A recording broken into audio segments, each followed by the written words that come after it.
Monica Jenkins rushed into the diner, her uniform soaked from head to toe, only to be met with her manager's icy stare. "You're late, and you're fired." "Get out," Derek Harris said, loud enough for every diner patron to hear. Monica's heart dropped as the cold words echoed through the diner. She had done everything she could to make it to work on time, but tonight's storm had delayed her after taking her daughter, Maya, to the hospital. She tried to explain herself, but Derek wasn't listening. The customers sat in silence, witnessing her public humiliation, too afraid to speak up. Little did Monica know, a single act of kindness from earlier that evening would soon come back to change everything. But before we dive into that, let me take you back to the night before, the night when an unexpected encounter in the pouring rain would set everything in motion, changing not just Monica's fate, but someone else's as well. If you believe in kindness, please like and subscribe, and let me know in the comments what part of the world you're watching from. Now let us begin. The storm had been relentless, with rain pelting the streets like bullets. Monica's worn-out car slid through puddles as she gripped the steering wheel, trying to get to work. Her thoughts constantly drifted to Maya, who had been feeling unwell and needed immediate medical attention. Monica couldn't afford to take her daughter to the hospital, but she had no choice. With her paycheck barely covering the rent this month, she had to keep working, no matter how hard it was. The storm made the roads almost impassable, and her mind wandered to all the what-ifs in her life. What if she couldn't pay next month's rent? What if Maya's condition worsened? What if she lost her job? The questions swirled in her head like the rain battering her windshield. As she rounded a corner near the old church on 5th Street, her headlights caught a figure struggling against the wind. An elderly man in a drenched suit stumbled forward, one hand clutching his chest, the other reaching out as if searching for support that wasn't there. His gray hair was plastered to his forehead, and even from inside her car, Monica could see he was exhausted. She should have kept driving. She was already running late, and Derek had warned her one more tardy would be her last. But something in her couldn't drive past someone in need. It went against everything her grandmother had taught her. Monica pulled over, her worn tires splashing water onto the sidewalk. She rolled down her window, rain immediately soaking her sleeve. "Sir, are you okay? Do you need help?" The man looked up, his weathered face drawn with fatigue. My car broke down a mile back. I've been trying to find shelter, but," he coughed, his whole body shaking. Without a second thought, Monica unlocked the passenger door. "Please get in. You'll catch pneumonia out here." The elderly man hesitated for only a moment before gratefully climbing into the car. Water dripped from his expensive suit onto her threadbare seats. "Thank you," he said, his voice hoarse. "I'm Henry Andrews." "Monica Jenkins," she replied, pulling back onto the road. "Where can I take you?" As they drove through the storm, Monica had no idea that this simple act of kindness, stopping for a stranger when she could least afford the time, would soon become the thread that would unravel her darkest hour and weave it into something entirely different. Monica's legs felt like lead as she walked toward the diner's exit, her final paycheck crumpled in her trembling hand. The weight of Derek's words still pressed against her chest. "You're fired. Get out." Tears blurred her vision, but she refused to let them fall. Not here, not in front of everyone who had watched her humiliation in silence. How would she tell Maya? How would she pay for the follow-up appointment next week? The questions crashed over her like the storm from the night before, relentless and suffocating. As she pushed through the door, the bell chimed one last time, a sound that had once meant the start of her shift, now marking the end of everything. Outside, the morning sun mocked her with its brightness, as if the universe hadn't just collapsed around her. What Monica didn't know was that in the far corner booth, partially hidden behind a newspaper, sat a man in a crisp gray suit. Mr. Henry Andrews had arrived at the diner early that morning, his clothes dry and pressed, bearing no trace of last night's storm. He had come to check on his establishment, something he did periodically, unannounced, to observe how his managers treated both customers and staff. He had witnessed everything. Derek's harsh tone. Monica's desperate attempt to explain about her daughter's emergency. The cruel dismissal without a shred of compassion. And he had recognized her immediately, the kind woman who had stopped her car in the pouring rain to help a stranger, despite clearly having troubles of her own.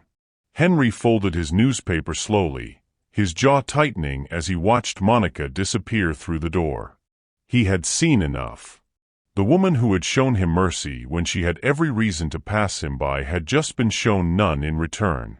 Setting down his coffee, Henry stood and walked deliberately toward Derek's office, his footsteps measured and purposeful. Derek Harris barely looked up from his desk when the office door opened.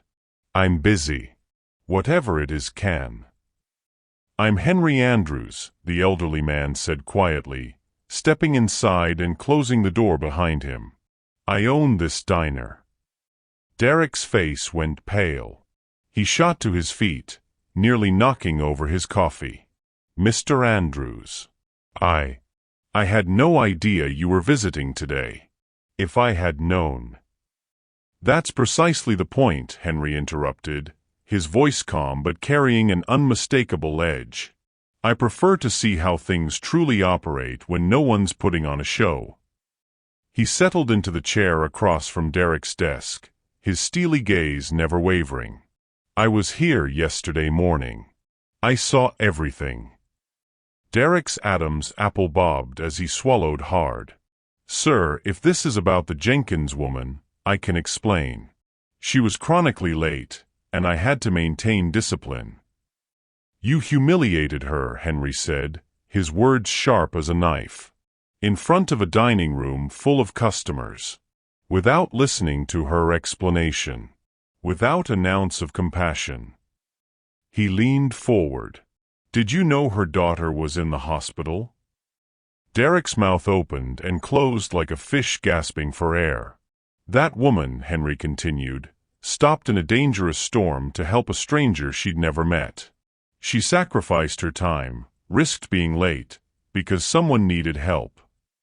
He stood slowly, his presence filling the small office. "Meanwhile you, her manager, couldn't spare even a moment of understanding when she needed it most."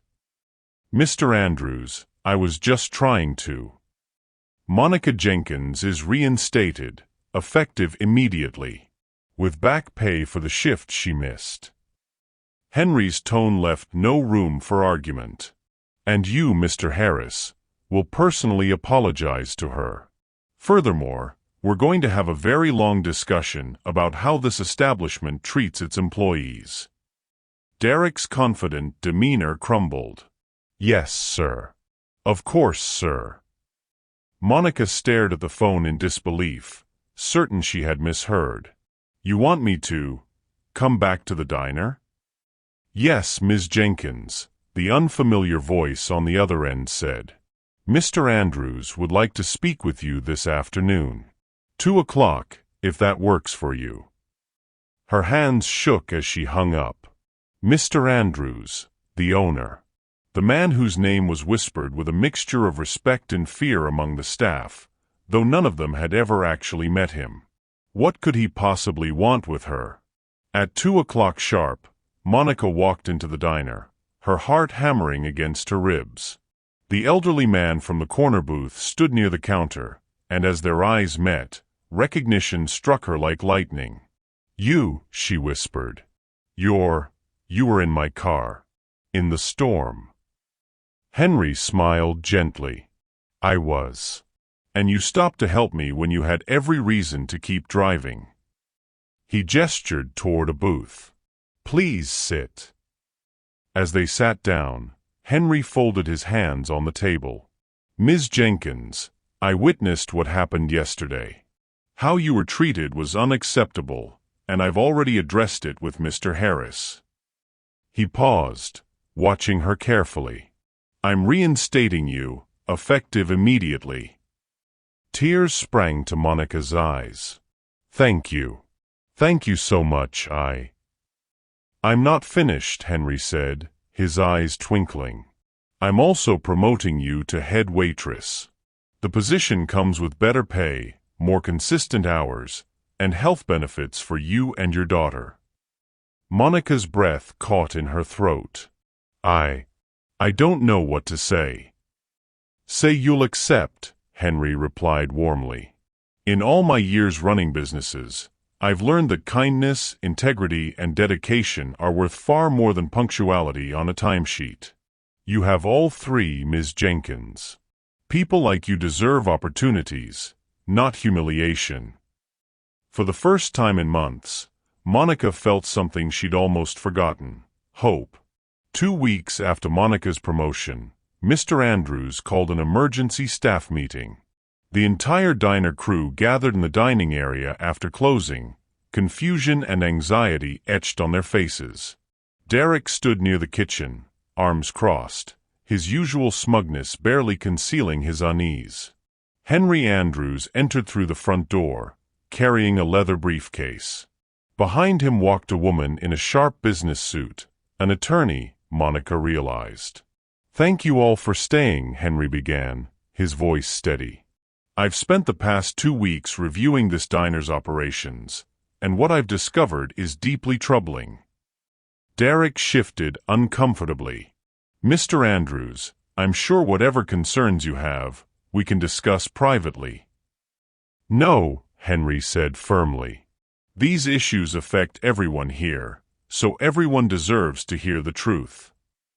He opened his briefcase, pulling out a stack of documents. For the past 3 years, Mr. Harris has been skimming employee tips, forcing staff to work off the clock without pay, and falsifying time cards to pocket the difference. Gasps rippled through the room. Monica felt her stomach drop, remembering all those times Derek had asked her to just finish up after clocking out. Derek's face turned crimson. That's a lie. You can't prove.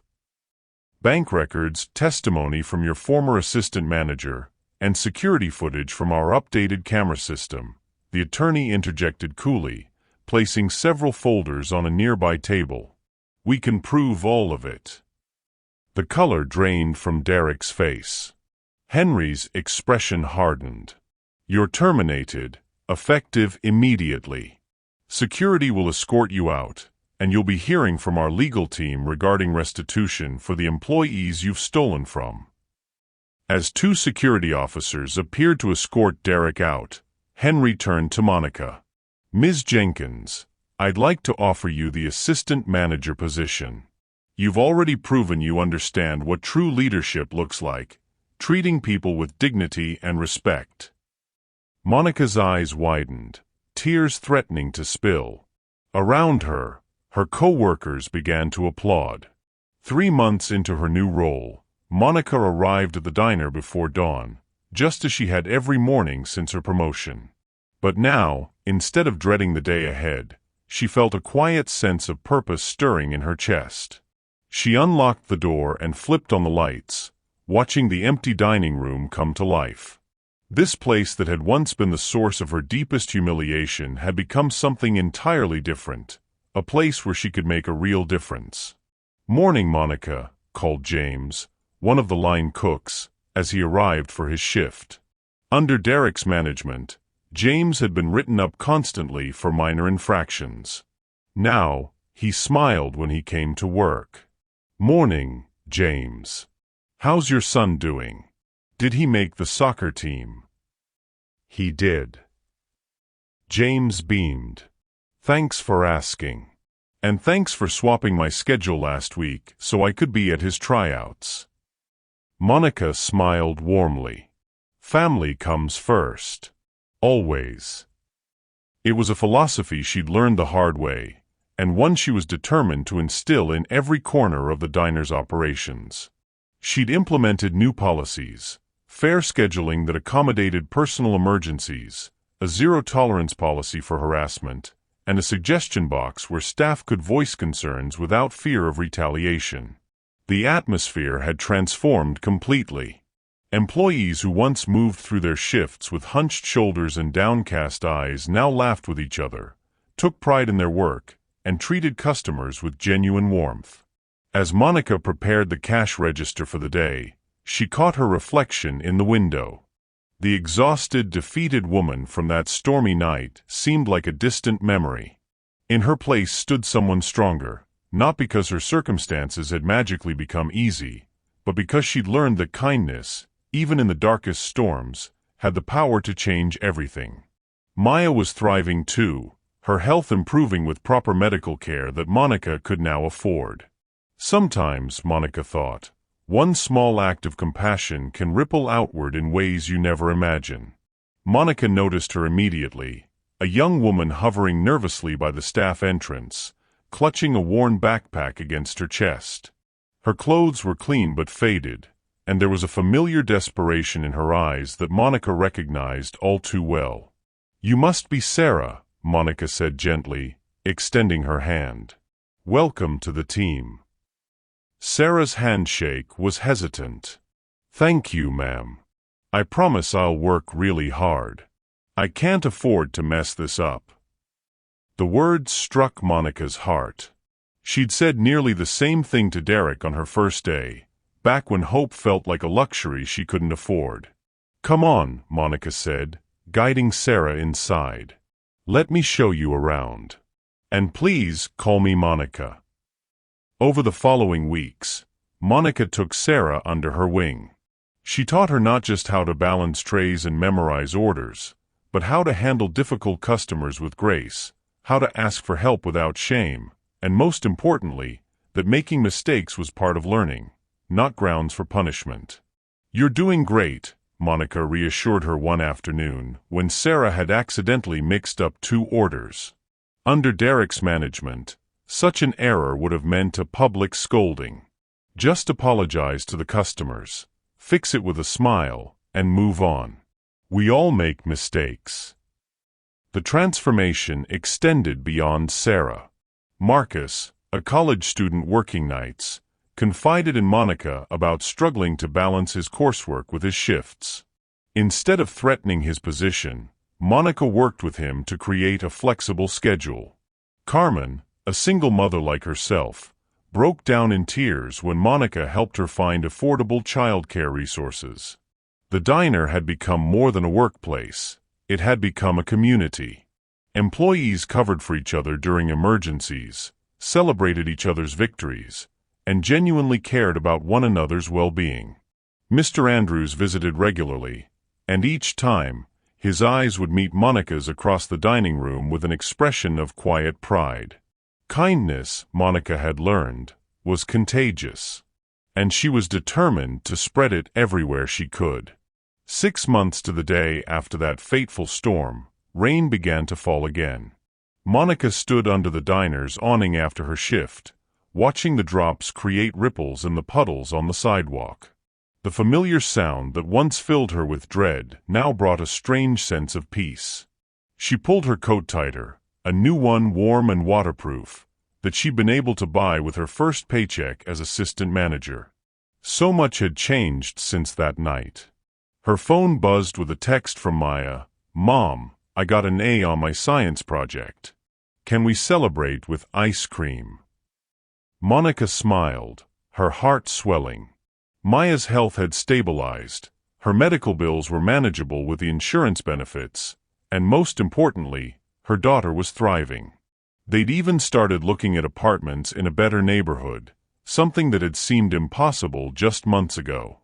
"Of course, sweetheart," she texted back. "I'll pick up your favorite on the way home."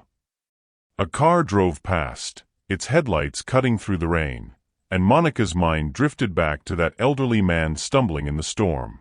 She'd been so afraid that night, afraid of being late, afraid of losing her job, afraid of failing Maya. Yet something deeper had compelled her to stop, to help a stranger when she herself was drowning. She hadn't known that the man was Henry Andrews. She hadn't stopped because she expected anything in return. She'd stopped because it was the right thing to do, because her grandmother had taught her that kindness costs nothing but means everything. And in return, That single act of compassion had given her more than just a job. It had given her dignity, purpose, and hope. The rain began to ease, and through the clearing clouds, Monica could see the first hints of moonlight breaking through. She thought about Sarah, about Marcus and Carmen, about all the people she now had the privilege of supporting and guiding. The kindness Mr. Andrews had shown her, she was now paying forward every single day. Monica had learned that kindness wasn't weakness, it was strength. It was choosing to see the humanity in others, even when the world tried to convince you to look away. It was stopping in the storm, offering shelter, and trusting that somehow, someway, light would break through the darkness. As she walked to her car, Monica whispered into the rain-washed night, "Thank you, Mr. Andrews, for seeing me when I felt invisible." And somewhere across town, in a comfortable office, Henry Andrews smiled, somehow knowing his act of reciprocal kindness had created ripples that would continue spreading long after the storm had passed. Thank you for watching this story to the end. If you enjoyed this story, you will surely love the next one. It's as crazier and more intriguing as can ever imagine. So do check it out. Click on the image showing on your screen right now to watch the next one.